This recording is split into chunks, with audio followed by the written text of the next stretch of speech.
Hello everyone, welcome to our channel जहां पर हम करें idiom and phrase easy tricks के साथ। इस वीडियो में हम यू अल्फाबेट से शुरू करके जी अल्फाबेट तक की इडियम एंड फ्रेज का जो पहला पार्ट है, यानी कि ये जो प्लिंग टू पैरामाउंट है, इसमें जो इडियम फ्रेज का पहला पार्ट दिया हुआ है वो आज हम कंप्लीट कर लेंगे। आज का हमारा पहला इडियम है अंडर द नोज ऑफ।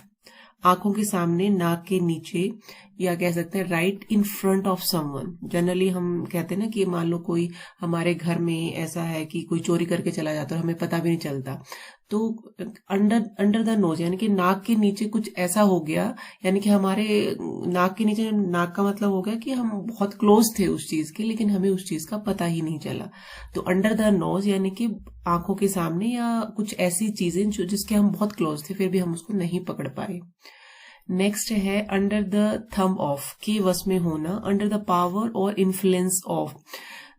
जैसे कई बार जनरली यूज किया जाता है ना, वो तो मेरे अंगूठे के नीचे है। अंगूठे के नीचे होने का मतलब है कि जो मैं कहूंगा वो वही करेगा, या मेरे वश में है, या मेरे जो मैं उसको काम करवाना चाहूंगा वही करेगा।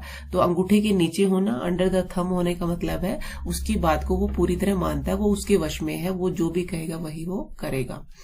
नेक्स्ट है up and doing. Up and doing means काम में सक्रिय रूप से लगना, एक्टिव इन वर्क।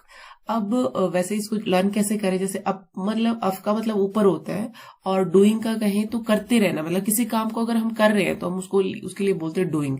तो डूइंग मीन्स किसी काम में एक्टिव रहना, तो डूइंग आ गया। तो इससे आप रिलेट कर सकते हैं कि हम उस काम को करते जा रहे हैं, यानी कि सक्रिय रूप से हम उसमें लगे हुए हैं। अप एंड डूइंग मीन्स किसी कार्य को एक्टिवली करते रहना। नेक्स्ट है अप वंस स्लीव्स, छिपा के रखी गई वस्तु जिसका प्रयोग जरूरत पड़ने पर करें। An item kept hidden and used whenever required.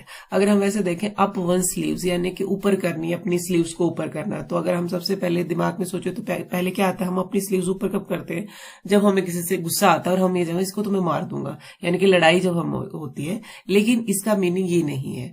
Up once sleeves का मीनिंग है कि छिपी हुई वस्तु जिसका प्रयोग हम जब हमें नीड होती तब करते हैं। एक्चुअली ये किस लिए यूज किया जाता था, जब स्टार्टिंग में ये इडम बना था तो ये बना था जो जादूगर होते हैं, म्यूजिशियंस होते हैं, आपको पता है वो हाथ की सफाई दिखाते हैं। वो आप उसकी जो हाथ, जो शर्ट की बाजू होती है उसमें बहुत सारी चीजें छिपी होती है, वो ऐसे हाथ से उन बाजू, जो बाजू में उसने छिपा रखा है वो अपने हाथ में जब भी उसे जरूरत होती है तब वो अपने हाथ में कार्ड या रुमाल या कोई भी टॉफी या स्टिक कुछ भी जो वो निकाल देता है, लेकिन वो उसको छुपा रखा होता है उसने अपने स्लीव में। तो ये इडम उन मैजिशियन या जादूगर के लिए बनाई गई थी, अप वन स्लीव्स, यानी कि अगर उसकी स्लीव्स को हम ऊपर करके देखेंगे तो उसमें बहुत सारी छिपी हुई चीजें मिलेंगी। वो मैजिशियन जो हम जिसको कह रहे हैं वो हाथ की सफाई है, यानी कि वो हमारी आंखों से बच के वो अपने जो स्लीव्स में छिपा रखी हैं, जो बाजू में छिपा रखी हैं उसने चीजें, वो निकालता है धीरे धीरे। तो इसका जो इडम है ये वहां से लिया।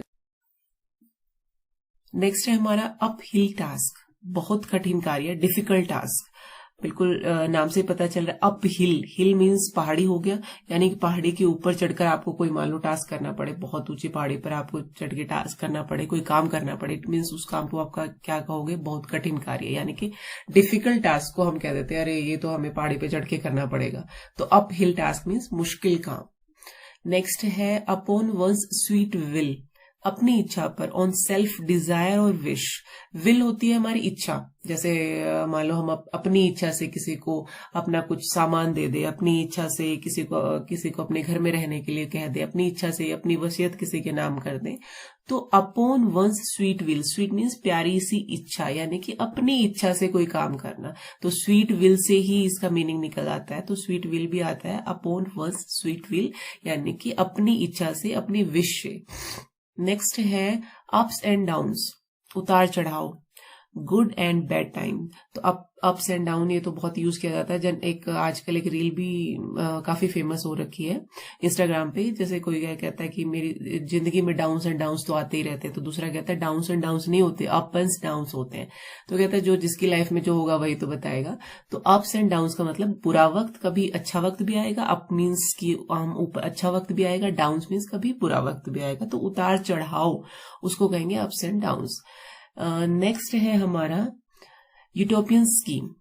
अब यूटोपियन स्कीम मीन्स आदर्श किंतु कार्यान्वित न होने वाली योजना, a visionary scheme throw in practical, यानी कि यूटोपियन स्कीम हम ऐसी स्कीम जो बहुत आदर्श है, यानी कि ऐसा हो ही नहीं सकता। जैसे मान लो आपको ये कोई ऐसा काम या कोई ऐसी स्कीम लागू करना चाह रही है गवर्नमेंट कि वो प्रैक्टिकली पॉसिबल नहीं है। वो दिखने में बहुत अच्छी लग रही है कि वो कह दे कि मैं तो मान लो गवर्नमेंट कह दे हम तो भाई पूरी जो लोग हैं उनको घर बैठे ही हर बंदे को 2,000 रुपए हर महीना सैलरी देंगे, तो वो अच्छा लग रहा है देखने में कि भाई सबको मिल रहे हैं पैसे, लेकिन वो पॉसिबल नहीं है। यानी कि ऐसी चीज जो दिखने में अच्छी हो लेकिन प्रैक्टिकली पॉसिबल ना हो, उसको यूटोपियन स्कीम कहेंगे। एक्चुअली जो ये वर्ड है यूटोपियन, इसमें ग्रीक भाषा का वर्ड है और इसका मीनिंग होता है नो प्लेस, यानी कि ऐसी कोई जगह नहीं है, रियल नहीं है। ये सिर्फ आदर्श बातें ही हैं, रियल नहीं है।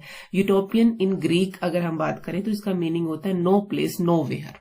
तो इसीलिए ऐसी स्कीम जो आदर्श है लेकिन प्रैक्टिकली वो पॉसिबल नहीं है। नेक्स्ट है वेदर द स्टॉर्म, समस्या से मुकाबला कर सुरक्षित बाहर निकलना, survive bye coming out of difficulties. Whether the storm, नाम पता चल रहा है, स्टॉर्म आ गया, तूफान, तूफान का मौसम है, उससे तूफान है, उससे बाहर निकलना, यानी कि तूफान का मतलब यहाँ पर हमारी समस्या से, लाइफ की कोई भी समस्या हो सकती है। लेकिन एक्चुअल में ये जो इडम बनाया गया है, ये जैसे पहले ज्यादा जो लोग हैं वो ट्रांसपोर्ट के लिए शिप यूज करते थे, तो शिप तो बहुत दिनों तक सी में चलता रहता था, तो और सी में बहुत सारे तूफान, आंधी तूफान आते ही रहते थे, लहरें बड़ी बड़ी, तो उसके लिए यूज किया जाता था कि भाई ये वाली बोट है, ये तो समस्या से मुकाबला करके बाहर निकल ही आई, यानी कि बहुत तेज तूफान आया था कल और फिर भी ये बोट उससे बाहर निकल आई, ये शिप उस तूफान से सामना करके बाहर निकल आई, तो उसमें यूज किया जाता है ये वेदर द स्टॉर्म, समस्या का मुकाबला करके बाहर सुरक्षित निकलना।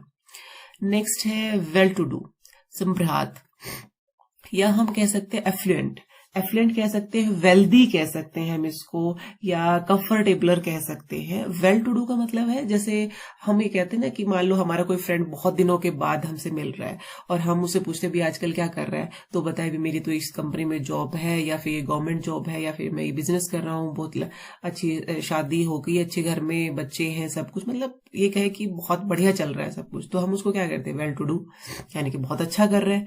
तो यानी कि वेल्दी होना, या फिर हम कहें कि having plenty of money and the position, यानी कि उसके पास सब कुछ है, पैसा है, पावर है, सब कुछ होना, इसका मतलब अच्छी जिंदगी जी रहा है, वो कंफर्टेबल है, वेल्दी लाइफ जी रहा है, तो उसको हम कहेंगे वेल टू डू, अच्छा कर रहा है। नेक्स्ट है wait blanket, wait blanket means मजा किरकिरा करने वाला, one who spoils the enjoyment. अब ब्लैंकेट हम क्यों यूज करते हैं, अगर हमें सर्दी लग रही है तो हम ब्लैंकेट यूज करते हैं, अब ब्लैंकेट ही वेट होगा तो इसका मतलब क्या हुआ, मजा तो अपने आप किरकिरा हो गया, यानी कि ब्लैंकेट से हम वार्म लेना चाह रहे हैं, यानी कि गर्माहट लेकर इंजॉय करना चाह रहे हैं सर्दी को, और लेकिन वो वेट है इनका, इसका मतलब क्या हुआ कि हमारा मजा किरकिरा हो गया। तो वेट ब्लैंकेट का मतलब कि कोई ऐसी चीज या कोई ऐसा पर्सन जो हमारे मजे को खराब कर दे, जो हमारे एंजॉयमेंट को खराब करे, उसको कहेंगे वेट ब्लैंकेट। नेक्स्ट है व्हील्स विद इन व्हील्स, जटिल कार्य का और जटिल होना, a series of intricately connected events.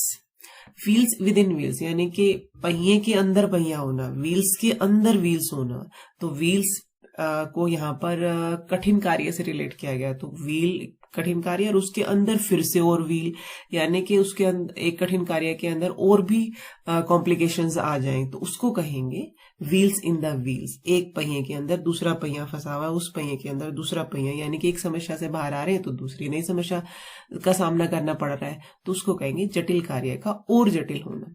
Next है white elephant. White elephant means महंगा परंतु बेकार, expensive but no use. Actually जो व्हाइट एलिफेंट है, ये जो पहले राजा महाराजा होते थे वो अपने शौक के लिए व्हाइट एलिफेंट रखते थे। अब व्हाइट एलिफेंट को कभी भी वो जो जब भी जंग पे जाते थे, कभी किसी से उनका झगड़ा होता होता था तो लड़ाई में कभी वो व्हाइट एलिफेंट को नहीं ले जाते थे, वो सिर्फ शो के लिए रखा हुआ था कि हाँ भाई उसके पास व्हाइट एलिफेंट है, दिखावे के लिए। तो वो उस पर खर्च तो पूरा होता था लेकिन उसका कोई यूज नहीं था उनके लिए, क्योंकि जंग पे जा रहे तब भी उसका कोई यूज नहीं हो रहा। एलिफेंट जो हाथी घोड़े थे उनका यूज क्या करते थे, राजा महाराजा तो लड़ाई में ही यूज करते थे, लेकिन व्हाइट एलिफेंट को वो लड़ाई में नहीं ले जाते थे। तो वो सिर्फ शौक के लिए रखा हुआ था। शौक का मतलब है बस दिखावे के लिए, तो एक्सपेंसिव तो होता था और उसका कोई यूज नहीं, तो इसीलिए व्हाइट एलिफेंट को हम कहेंगे महंगा लेकिन बेकार, कोई काम का नहीं। नेक्स्ट है white lie. White lie it means छोटा एवं गैर महत्वपूर्ण झूठ, ए माइनर लाई, यानी कि जब हम झूठ बोलते हैं तो हम कह सकते हैं एक तो व्हाइट लाई होता है और एक तो सफेद झूठ होता है और एक काला झूठ होता है। अब सफेद झूठ जनरली हम सभी अपनी लाइफ में, जो कितना भी सच्चा कोई हो, जनरली बोलता है। जैसे कई बार हम होता है ना किसी दूसरे को खुशी के लिए भी हम झूठ बोल देते हैं कि चलो इस ऐसा करने से उसको और तो कोई फर्क नहीं पड़ेगा, वो खुश हो जाएगा। तो व्हाइट लाई का मतलब एक छोटी सी कोई ऐसी झूठ जिसका कोई बहुत बड़ा, जिसकी वजह से कोई बहुत बड़ा ब्लंडर नहीं हो जाएगा, हो सकता है उसकी वजह से किसी के चेहरे पे मुस्कान आ जाए, यानी कि छोटा झूठ जिसका कोई बहुत बड़ा महत्व नहीं है, कोई बहुत बड़ा इंपॉर्टेंस नहीं है, उसको हम व्हाइट लाई कहेंगे। नेक्स्ट है विल और द विस्प। भ्रामक उम्मीद, इल्यूसिव और अनरियल, यानी कि something that is impossible to gate.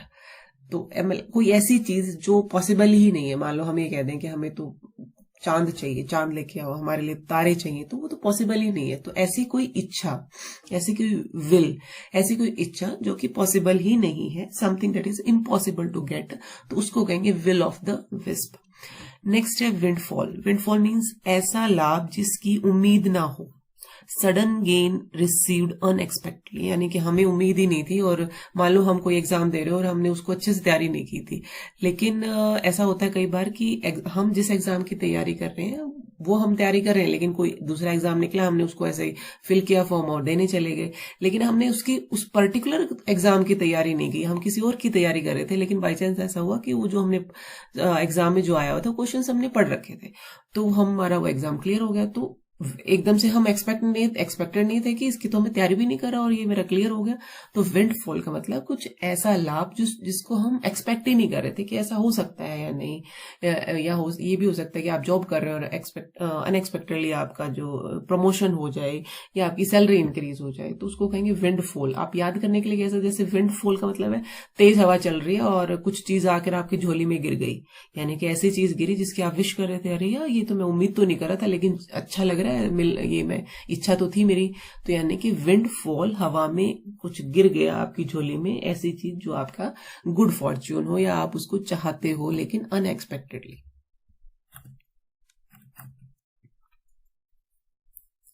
Next है हमारा with a grain of salt. स्वीकार करना लेकिन शंका के साथ, यानी कि थोड़ी सी उसमें शंका है हमें। टू एक्सेप्ट विद मिसगिविंग, जैसे मान लो कोई आपको कुछ सलाह दे रहा है कि भी अच्छा होगा तो इस एग्जाम की तैयारी ना कर, इस एग्जाम की तैयारी करो, आपको पता है वो आपका वेल विशर है, लेकिन कहीं ना कहीं आपके मन में शंका है कि ये क्यों कह रहा है मुझे ऐसा, क्यों नहीं चाह रहा कि मैं इस एग्जाम की तैयारी करूं। यानी कि आप उसकी बात को स्वीकार तो कर लेते हो कि ठीक है मैं ठीक है इसी एग्जाम की तैयारी कर रहा हूं, लेकिन फिर भी कहीं ना कहीं थोड़ी सी शंका है कि क्यों ये मुझे नहीं चाह रहा कि मैं दूसरे एग्जाम की तैयारी करूं।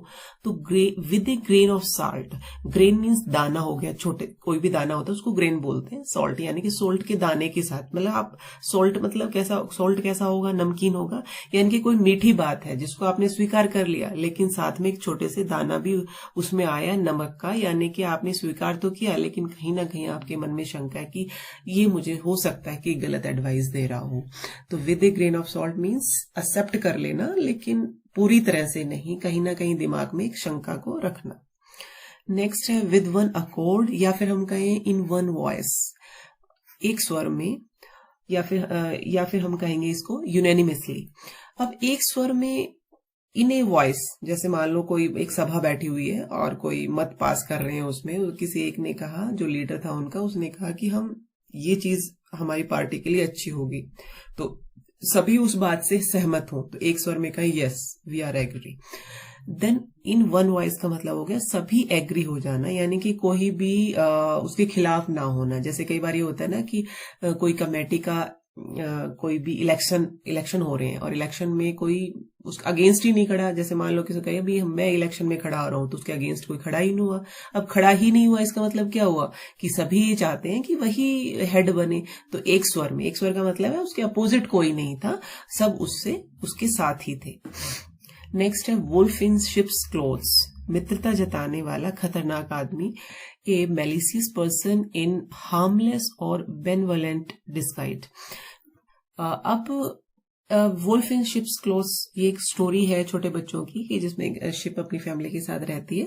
तो शिप ये कहती है कि भी मैं खाना लेने जा रही हूँ और आप लोगों ने बाहर से दरवाजा नहीं खोलना। तो वुल्फ भेड़िया देख रहा होता है कि वो उनकी जो ममा शिप है वो चली गई है, तो वो बाद में शिप के कपड़े पहनकर आता है और उनको डोर खुलवाने की कोशिश करता है। तो ये स्टोरी से ही लिया गया है, वुल्फ इन शिप्स क्लोथ, यानी कि शिप भेड़ के कपड़ों में वुल्फ का काम क्या है, वो बहुत चालाक है, यानी कि वो तो शिप के बच्चों को खा जाएगा। इसका मतलब क्या है, वो मित्र नहीं है, सिर्फ खतरनाक आदमी है, लेकिन उसने कपड़े कैसे पहन रखे हैं, कपड़े पहनने का मतलब है वो शो कैसा कर रहा है कि वो मित्र है, वो फ्रेंड है। तो वुल्फ खतरनाक आदमी, शिप्स क्लोथ मतलब अच्छा से जताने की कोशिश कर रहे हैं। नेक्स्ट है वर्ड फॉर वर्ड, शब्दशः, in exactly the same word.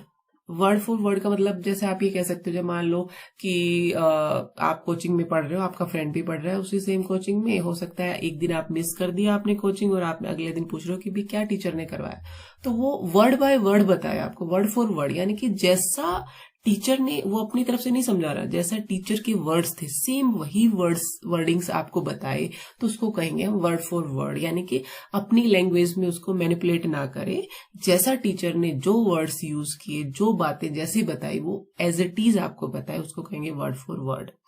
Next है वर्ड ऑफ माउथ, अनौपचारिक वार्तालाप, इनफॉर्मल ओरल कम्युनिकेशन।